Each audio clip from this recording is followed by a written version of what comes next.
the mat for some morning yoga. Today I am going to follow the yogi Cassandra and do a 30-minute yoga practice.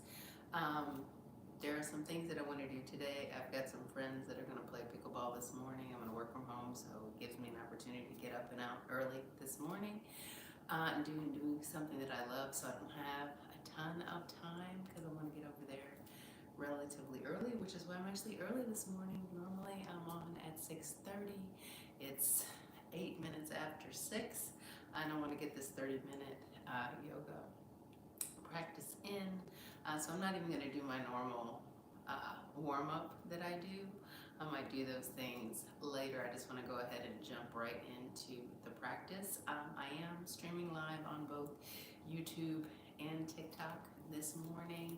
I appreciate likes, shares on YouTube, subscription. You can follow me on TikTok. I do want to build a community of people that are like-minded, that want to do good things for their mind, their spirit, and their body each and every day. I personally believe that is the key to living a healthy and good life. Anyway, yoga is part of my journey. Let's just go ahead and jump right into the yoga with Cassandra. Not exactly sure what it is that we're going to do today. The title of this is just live morning yoga, 30 minutes for all level yoga. So let's see what she has in store for us, okay? It should be good. Any day on the mat is a good day.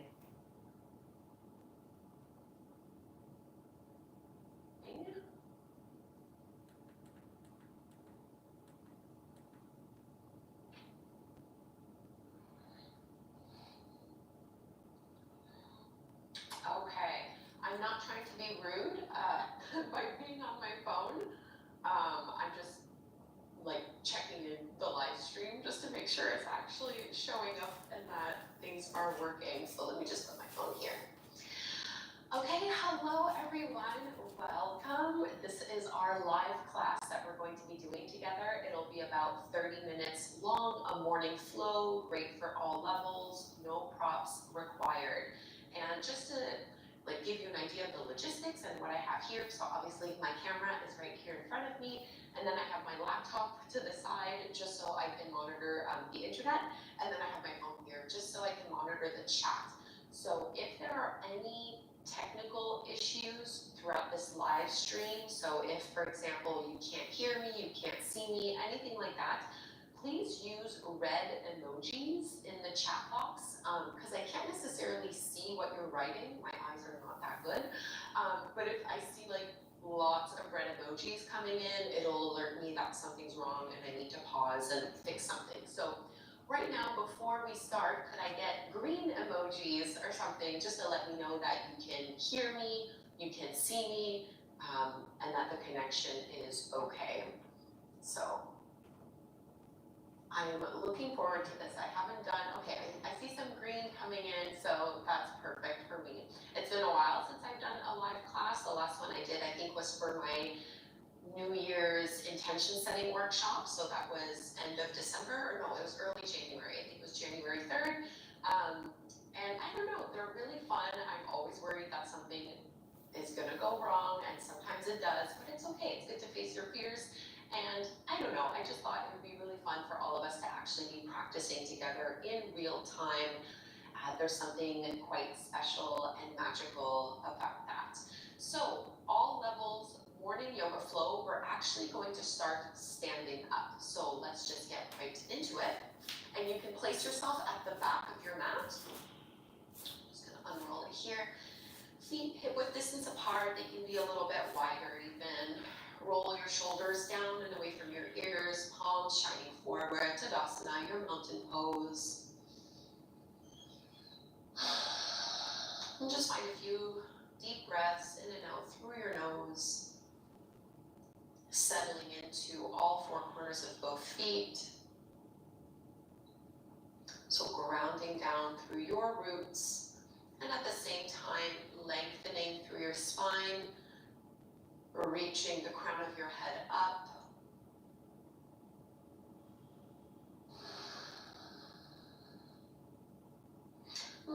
nice side bend from here, so you can keep your left hand down your left leg and reach your right arm up and over. Just lean over and you can push out into your right hip. This is also my first practice of the day. So this is really going to be a big flexibility focused practice. Come all the way up and switch sides. Left arm rises and reaches up and over.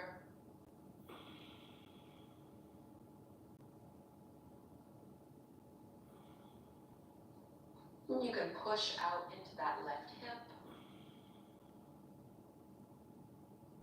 And reach all the way back up. Let's reach our arms all the way up. You can press your hands together, find a tiny little back bend, and then cactus shape with your arms. So bending your elbows and trying to keep the elbows pretty much at the same height as your shoulders. We'll do cat and cow from here and standing. Oh no, I see some red emojis, I hope. Did I freeze? That looks good on my end. Cat and cow from here. Inhale, squeeze your shoulder blades behind you, open up through your chest, little back bend. Exhale, round and contract, bring it in. A few more times. Inhale. And exhale. Twice more.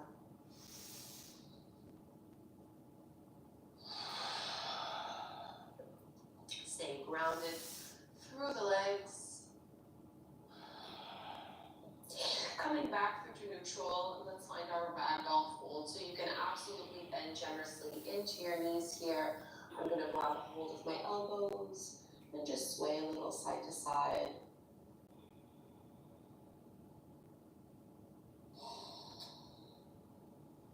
Trying to stretch a little through the back of the legs, along your spine.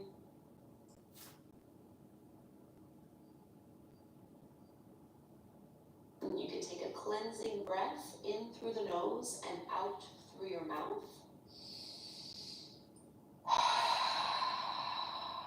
And let's walk forward, downward facing dog, Adho Mukha Svanasana. It's the first downward dog. So there might be some tightness, some stiffness. Feel free to paddle out the legs, so alternating, bending one knee, straightening the other leg. Just whatever feels beneficial to you in your body this morning. Or of course, I know for some of you, you're elsewhere in the world, so maybe it's afternoon or even evening. That's kind of why I wanted to do more of a slow flexibility flow so that it would be appropriate for any time of the day. And we'll shift forward all the way into your plank, lower down onto your belly. And let's find a little Sphinx pose. Just moving my microphone here. So Sphinx, I'm on my forearms, I'm lifting up through my chest, I'm rolling my shoulders back, down, and away from the ears, and I'm activating through my legs by pushing into the tops of the feet, pushing into the pubic bone, and really finding a nice extension here. Pushing into the palms. So kind of making this more of an active version of Sphinx pose.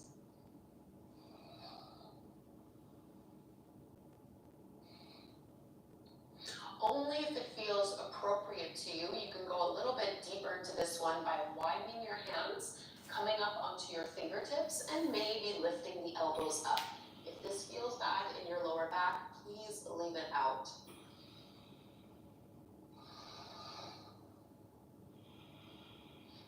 And let's release child's pose, Balasana, big toes together, knees as wide as you would like them to be. And if some of you are only joining us now, just, you can say where you're from. Every time I do live classes, I always go back and I read the comments. I love to see where in the world people are tuning in from. Always feels very surreal to think that people from all over are actually doing my classes. It's very special. So 5 deep breaths here in this child's pose. Let go of any tension lingering in your shoulders and in your neck.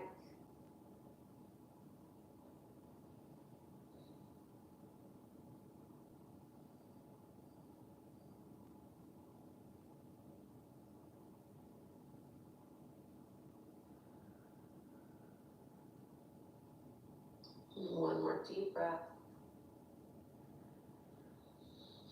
And let's press ourselves up, tabletop onto hands and knees. So you might need to walk your hands back a little bit so they're under your shoulders, knees underneath your hips, and just regular version of cat and cow from this stance. Inhale, belly drops, arching through the spine here, stretching along the front body. Exhale, stretching along the back body. As you round, finding that cat shape, and just keep going through those two poses.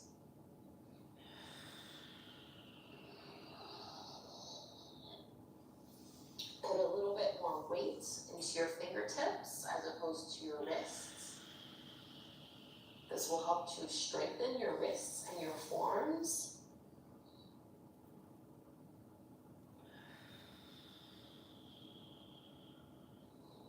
Last one here. Inhale. And exhale. And let's find our downward facing dog once more, so you can walk your hands out in front of you. I'm seeing some of the comments here, everyone saying where they're from, super cool. Downward facing dog, hands shoulder width apart, feet hip width distance apart. Relax your head, relax your neck. And we're gonna reach our right leg up to the sky, bend your knee, open up your hip. See if by doing this, you're able to get that left heel maybe a little bit closer to the mat. And really squeeze through your seat and through that right leg to get the knee up even higher. I'm gonna bring my foot halfway, so kind of to the middle of the mat. So not quite to the top of the mat, just like a little bit behind my right hand. So that middle point. And then I'm gonna roll to both edges of both feet.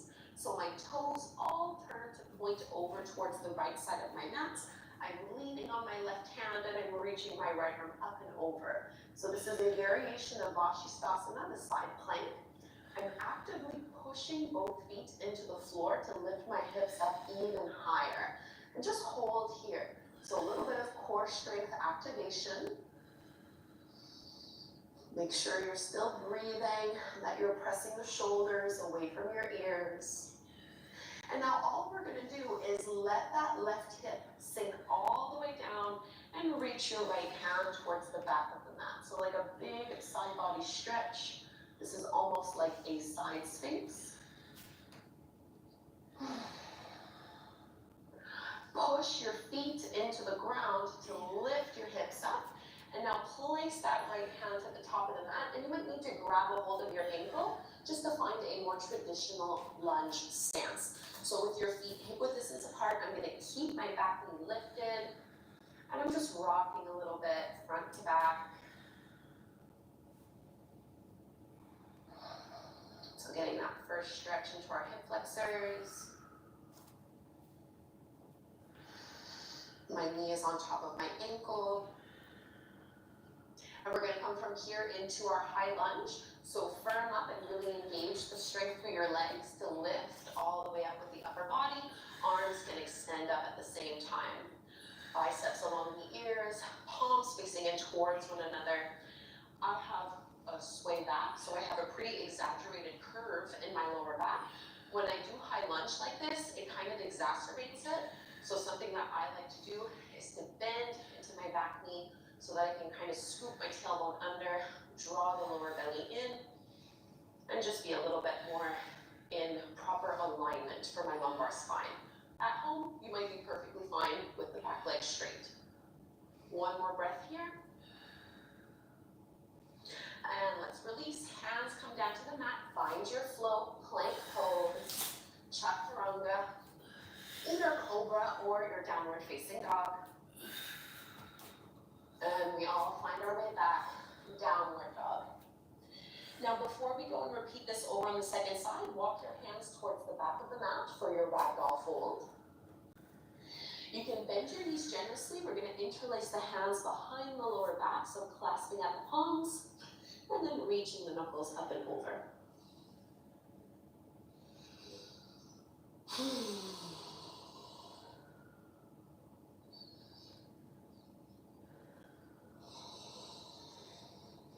Two more breaths right here.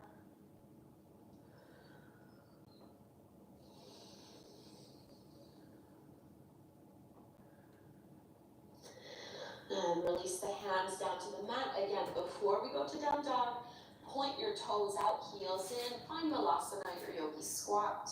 You can use your elbows to help push your knees open a little bit wider, drawing your hands in towards your heart.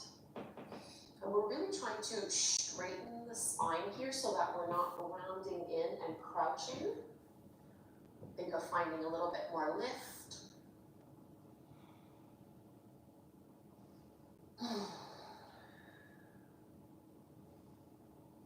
And we'll find downward facing dog, so you can just walk your hands, crawling forward.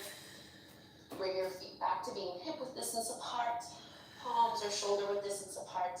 And now let's go ahead and reach our left leg up to the sky, bend your left knee, open up your hip, and see if that allows you to push down into your right heel a little bit more.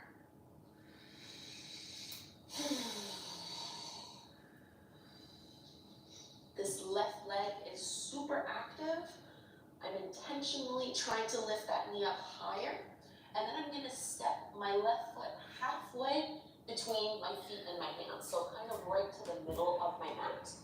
I'm gonna turn on the outer edges of both feet, so all 10 toes are pointing over towards the left side of my mat. This allows me to lean on my right hand and to extend my left arm up and over. This is a good pose to really practice pushing into your fingertips and knuckles. So notice if you're feeling all of this weight directly into your wrists. Of course, it's normal for a lot of the weight to be in the wrists, but as much as possible, we try to shift it forward.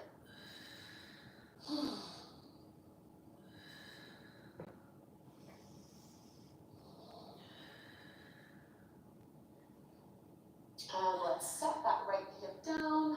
Left arm reaches towards the back of the mat. Get your nice big side body stretch here. You might even get a little bit of hip stretch by having this left knee bent.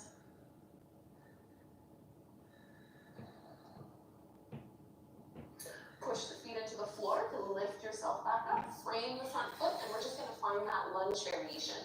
So you can grab a hold of the ankle, or just step it forward, or wiggle it forward a little bit more. Keep your feet hip width distance apart. Back knee stays up. I'm just on my fingertips here, rocking a little bit back and forth.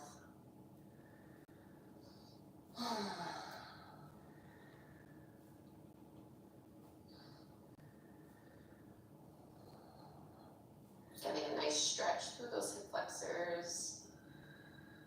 We'll come into our high lunge. So really engage the muscles through both legs. Push into the ground, upper body lifts, arms reach up. I'm going to bend into my back knee just so I can keep my tailbone pointing down to the floor instead of back out behind me.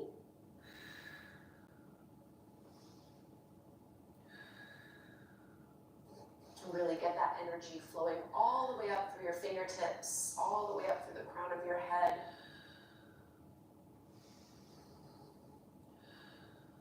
Circle the arms, palms face down, take your vinyasa. We all meet downward facing dog.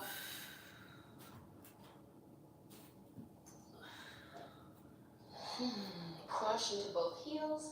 And same thing again, walk your hands towards the back of the mat for your ragdoll fold. We're going to interlace the hands the more unusual way, so get your other thumb on top this time. And same thing, knuckles reach up and over.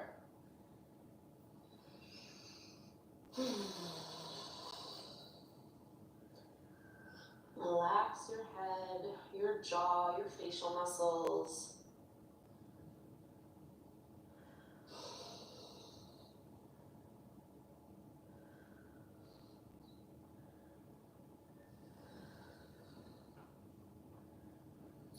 Hands come back down to the mat, Malasana, into that squat, heels in, toes out, bend the knees. Trying to lift our chest up. And something you can practice at home. So I am using my elbows to help open my thighs a little bit more, pushing into the knees. But see if you can practice keeping them just as open, even when you extend your arms forward. So you really need to contract and engage through your glutes. Demands a little bit more strength. It's a great way to work on flexibility in a bit of a different way. And you can bring them back in to how they were. And let's find downward facing dog. Walking it out.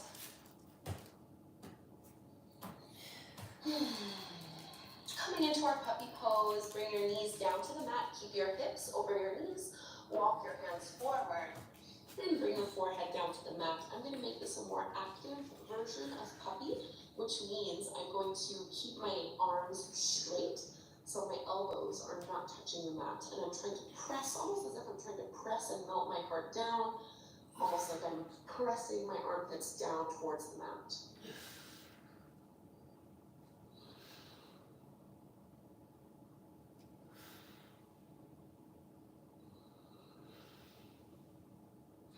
Let's walk our hands in, lifting up, and we'll do a little reclined sequence. So you can swing your legs out in front of you, however you need to get there. Just lower all the way down onto your back. Knees bent, feet flat on the floor. We'll come into our bridge pose, Setu Bandha Sarvangasana, palms shining up. Shrug your shoulders away from your ears. So even before we go into bridge, I want you to feel an opening through your chest, like a broadening of the collarbones by shrugging your shoulder blades underneath you a little bit. Push the feet into the floor, squeeze through your seat, and lift the hips up, low back and mid back off the mat. Keep hugging the inner thighs towards one another so that you're not splaying the knees open.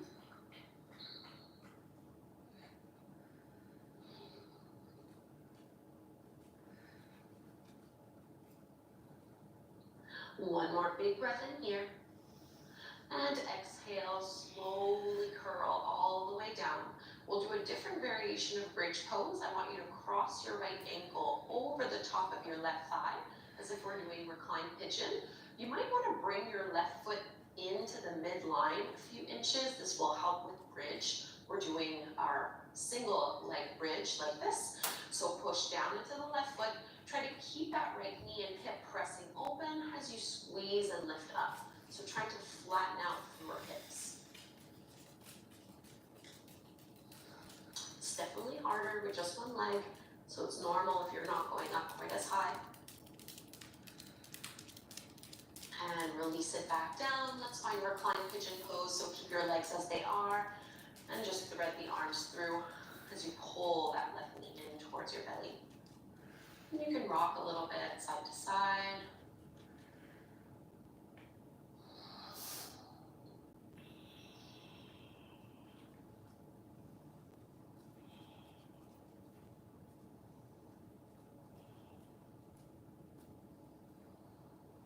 One last big squeeze here. And set your left foot back down. Before we do this to the other side, we're going to take a little hamstring stretch. So just straighten and extend your right leg up towards the sky. You can hold on to whatever is appropriate behind the back of that leg. I'm just going to flex and point through my right foot. So I'm stretching the back of the ankle and the top of the foot.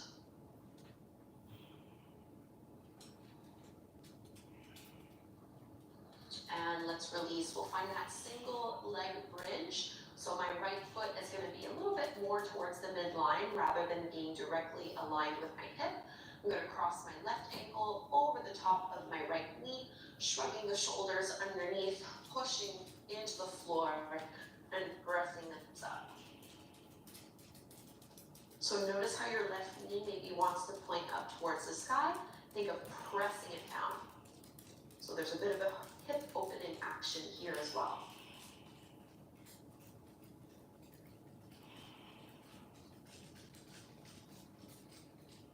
And let's lower. Find your reclined pigeon pose. Reach with your arms and pull that right knee in.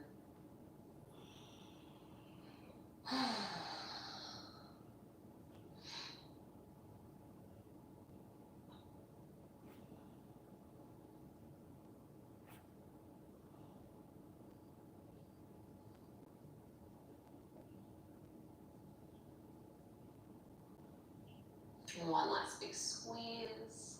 Let's find our hamstring stretch. So release that right foot down, extend your left leg up, And just flex and point.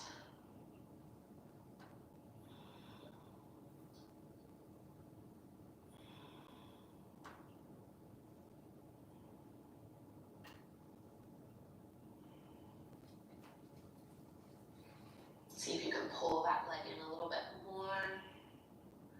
And release, stretch your arms up overhead, straighten out through your legs. Big stretch in here. And we'll come up to take a seat. So in my morning classes, I don't usually do Shavasana. I don't want you to fall back asleep, but we are going to do a little bit of breath work. So we'll come into Samavriti Pranayama, which is your box breathing. This is really wonderful, especially in the morning, really gets you like tuned in. It calms like the mental fluctuations of the mind, so really great focusing and balancing practice. You can sit in any way that is comfortable to you. This is a very simple and safe breathing technique. You're just going to inhale, let's say for a count of 4 or 5. You can choose whatever is appropriate to you. And it's like you're tracing a box. So we're inhaling for a count of 4.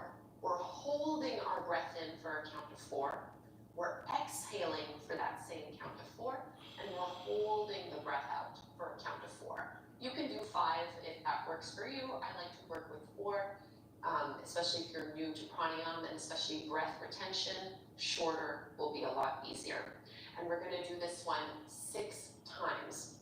So you can shrug your shoulders down, sit up nice and tall, empty the breath out fully, and I'll guide you through the first one. So exhale, and then inhale 1, 2, 3, 4, hold 1, 2, 3, 4, exhale 1, 2, 3, 4, hold 1, 2, 3, 4, 5 more on your own.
Last round.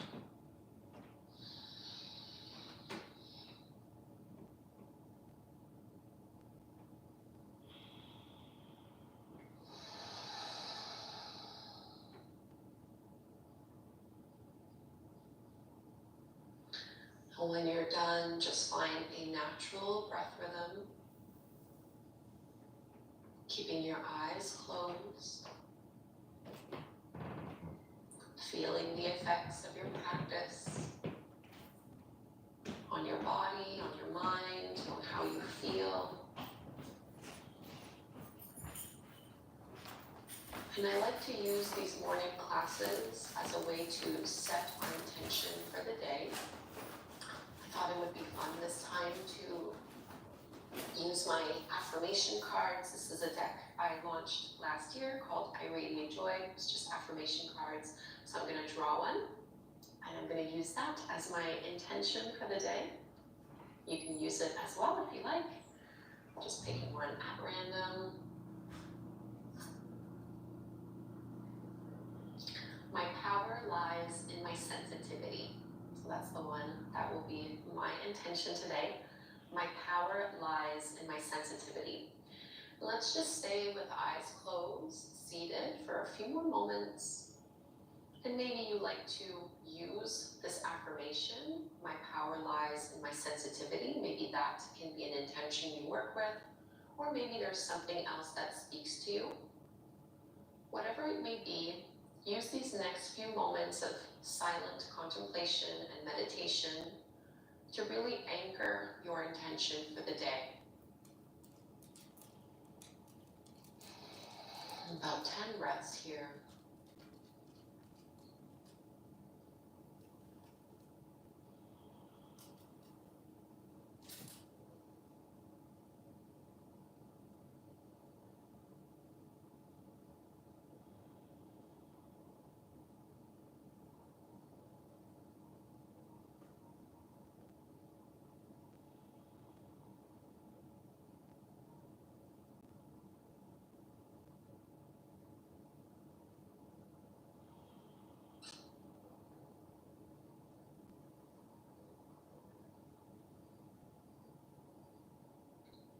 And you can keep your eyes closed. Simply bring your hands together at the front of your heart in Anjali Mudra.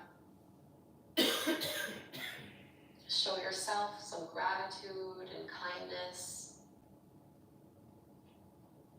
I'm so grateful for you joining me in real time. Those of you who are doing this through a replay at another point in time and space, we are all thinking of you here, calling you in. Just the beautiful power and magic of the internet. Something I'm so grateful for. Thank you all so much. Let's chant Om together one time. Inhale to chant. Breathe in.